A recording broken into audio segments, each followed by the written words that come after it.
before he drops onto the shoulder. At such high speeds, even the tiniest reaction can become a driver's undoing. Just a bit too fast around the corner and that's it. Another slightly used race car.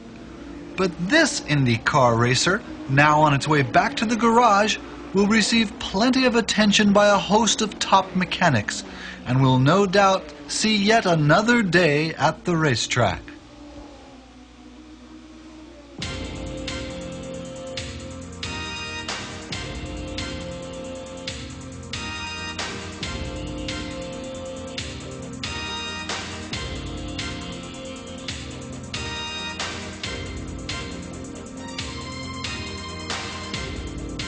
Long Beach Grand Prix President Christopher Poe used to gaze at the Pacific and imagine it was the French Riviera.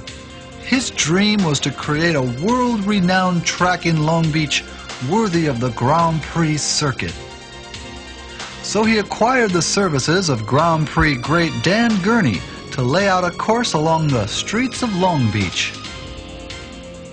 Gurney designed a 12-turn, 2.2-mile circuit that gave the participants a twisting test of horsepower and gearing. From the start at Ocean Boulevard, around the curves of Linden Avenue, and onto the long, fast sweeper of Shoreline Drive, back up to Ocean via the zigzagging Pine Avenue, the track ranged from 190 miles per hour in the straight to 40 miles per hour in the corners. Long Beach was a gear shifter's paradise. For the first time, in 1978, in downtown Long Beach, the throbbing roar of high-performance engines echoed for miles around.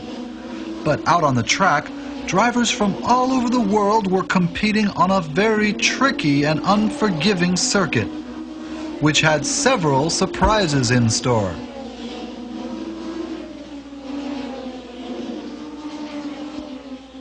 Such as here, where Hans Stock in car 16 literally runs up the backside of another racer early on in the race.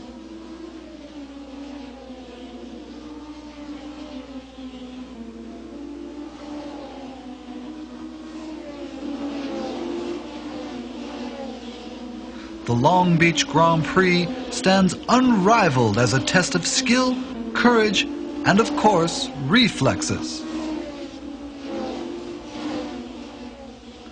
It's very easy to lose control in the corners after the sweeping, nearly mile-long straight. Sometimes you can't help but slip.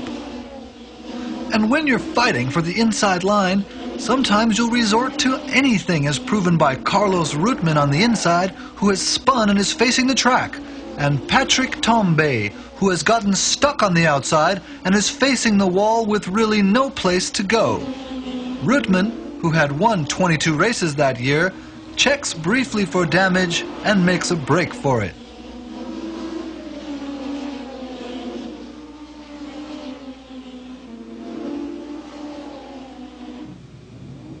Long Beach has a reputation of being extremely challenging because of the demanding track and the small distances between the cars at high speed.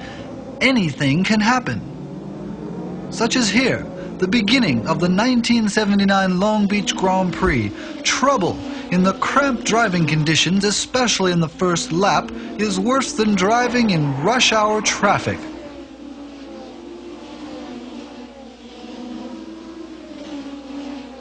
More trouble when Niki Lauda in the Parmalat car slams into the rear of two other cars, launching it completely over one car, which manages to escape without harm.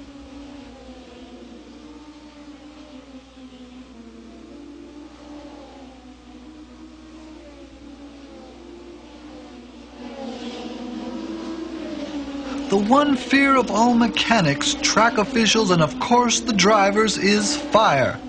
Even when the most extreme precautions are taken, no one can know when fire will strike.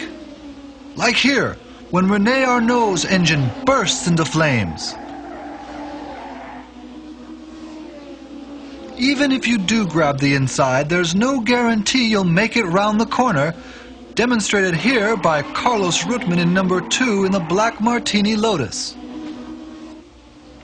And while drivers' skills are important, a fast and competent pit crew is vital to success.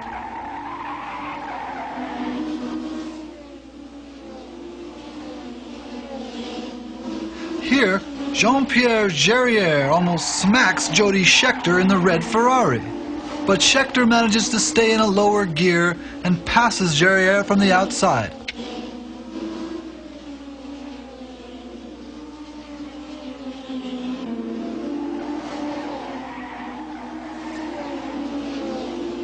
Racing at Long Beach is not all fun and games, but when the checkered flag falls, it's just a matter of time before the champagne begins to flow.